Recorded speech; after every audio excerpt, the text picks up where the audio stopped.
अनिता नावाची महिला constable railway स्टेशनवरती ड्युटीवरती कार्यरत होती. त्याच ठिकाणी तिला एक साधू दिसला.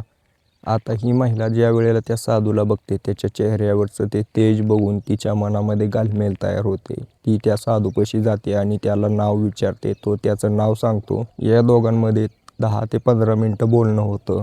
ही अनिता कॉन्स्टेबल त्या साधूला म्हणते की तुम्ही माझ्या घरी चला, मला सेवा करण्याची इच्छा आहे तुमची. ज्यावेळेला तो साधू तिच्या चेहऱ्यावरचे हावभाव बघतो, 24 वर्षे वय असलेला हा साधू तिच्या होकार देतो आणि तिच्या घरी जातो. ज्यावेळेला घरी गेला त्यावेळेला रात्रीची वेळ होती. रात्रीचे लगभग 11 वाजता हा साधू या अनिताच्या रूममध्ये जातो. अनिता त्या ठिकाणी दारू पीत बसलेली होती.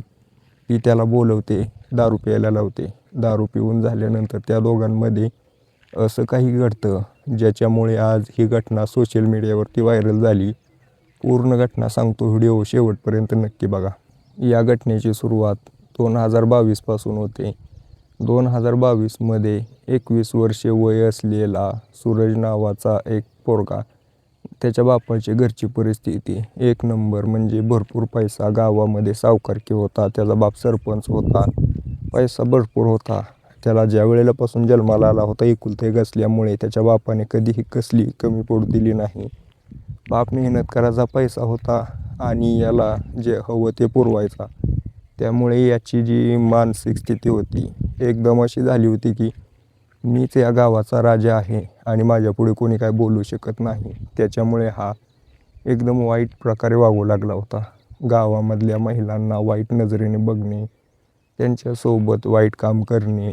ज्या महिला त्याला स्वतःहून देतील त्यांचं तर काय नव्हतं, पण ज्या देत नव्हत्या, इन्कार करत होत्या, त्याच्यासाठी हा छेड करायचा, जबरदस्ती करायचा.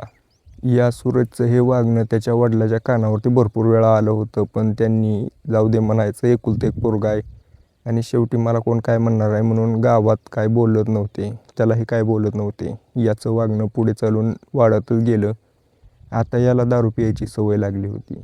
त्याच्या आसपासचे दोस्त एकदम वाईट, गांजा, दारू पिणे, गावामध्ये तमाशा करणे, गावामध्ये कोणाला पण धमकी देणे, मारणे, असा प्रकार चालू झाला होता. त्याच्या वडिलांनी तरी पण दुर्लक्ष केलं. पण एक दिवशी हा जो सूरज आहे, गावातील एका विधवा महिलेला, जी की चौकातच राहायची, ती पाणी भरायला जात असताना तिला ओढलं, तिच्या अंगावरची साडी ओढून घेतली आणि तिच्यासोबत तिच्या घरामध्ये घुसून वाईट काम करायचा प्रयत्न करायला लागला. पण आता गाववाल्यांनीच ठरवलं होतं की याला सोडायचं नाही. गावातल्या 10-5 पोरांनी, तरुण पोरांनी मिळून या सूरजला पकडलं, बेदम मारहाण केली. त्याच्या बापापाशी गेले आणि म्हणले की एकतर तू राहा गावात, नाहीतर आम्ही तुला संपवून टाकीन. आता त्याच्या बापाने सूरजच्या त्याला 4-5 कानाखाली लावल्या, घरी घेऊन गेले आणि त्याला तिथं बसवलं. नशेमध्ये होता, पण एवढी त्याला जाण होती की त्याच्यासोबत नेमकं काय घडलंय. सूरजचं डोकं फिरलं. सूरज म्हणलं की माझ्यासोबत तर वाईट झालं, माझी इज्जत गेली, या गावामध्ये राहून आता काय उपयोग नाही. घरातील 1 लाख रुपये घेतले आणि निघून गेला.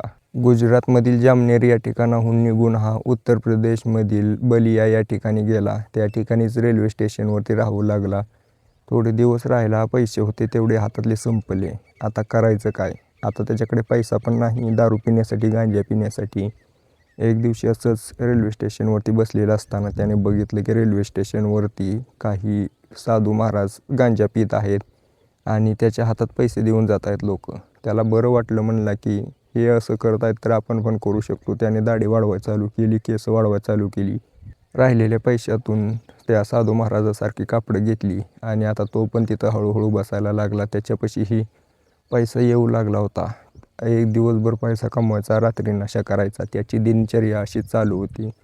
पण जसं की मी तुम्हाला सांगितलं, एक दिवशी अनिता नावाची महिला कॉन्स्टेबल ज्या वेळेला त्याला बघते त्यावेळेला ती त्याच्यावरती घायाळ होऊन जाते. बघते की कसं काय एक तरुण, अनिता विचार करत होती की कसं काय एक तरुण माणूस एक साधू होऊ शकतो. हा तर एक चांगल्या कामाचा माणूस आहे, याला इथं ठेवणं काही बरोबर नाही.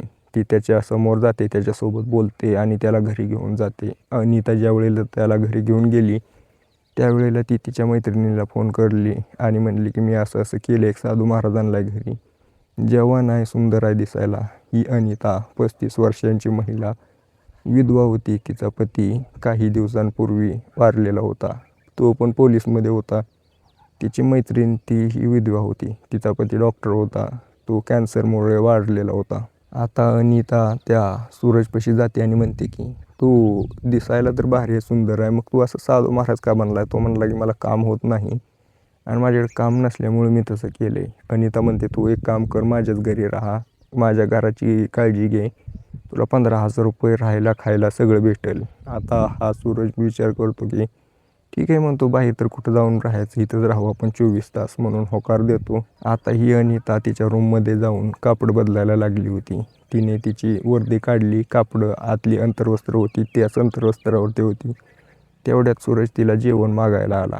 पण ज्या वेळेला तो तिला असं बघतो, तिच्या अंगावरती वर्दी नव्हती, त्यावेळेला एवढी सुंदर दिसत होती ती. तिला बघून हा घायाळ होऊन गेला, पण तो काय बोलला नाही, पटकन त्याच्या रूममध्ये जाऊन बसला. आता ही अनिता त्याला पण काय बोलली नाही, त्या ठिकाणी गप्प बसली. थोड्या वेळानंतर अनिताने सूरजला जेवण वगैरे वाढलं आणि म्हणली जावा झोपा तुम्ही तुमच्या रूममध्ये. त्याला एक रूम दिली. दुसरीकडे तिची मैत्रीण आली होती. मैत्रीण आल्यानंतर त्या दोघींनी दारू प्यायला चालू केली. तिने पूर्ण घडलेली घटना सांगितली. तिची मैत्रीण म्हणली मग आता काय करायचं? ही अनिता म्हणली काय करायचं म्हणजे ज्याच्यासाठी आणलंय ते करायचं. आता याच्यासोबत आपण ते करायचं जे की आपण आपल्या पतीसोबत करत होतो. आता या दोन महिला दारूच्या नशेत सूरजच्या रूममध्ये गेल्या आणि त्याच्यापाशी जाऊन बसल्या. थोडी वेळ गप्पा मारल्या. एक जण हळूहळू त्याचं कापडं काढू लागली, एक जण तिच्या शरीराला खेळू लागली. त्याच्यामुळे त्याच्यामध्ये चेंजेस होऊ लागले आणि त्यांनी या दोघांसोबत त्या ठिकाणी संबंध बनवले. त्या ठिकाणी सूरजलाही बरं वाटलं होतं.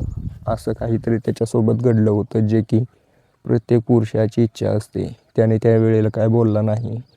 पण आता पुढे चालून या दोन महिलांचं हळूहळू याच्यासोबत रोजचं झालं होतं. त्यालाही काही अडचण नव्हती, सगळं होत होतं, पैसे मिळत होतं, दोघी पैसे देत होत्या.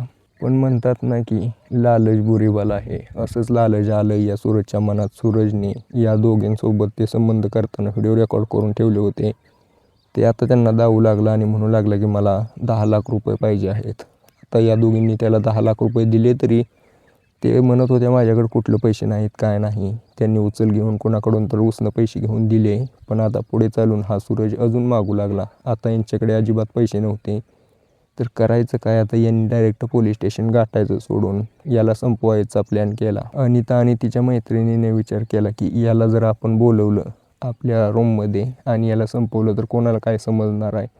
तसंही हा बेवारस आहे, म्हणून यांनी त्याला एक लालच दिले की तू ये, पैसे पण देतो आणि जे करायचं ते कर.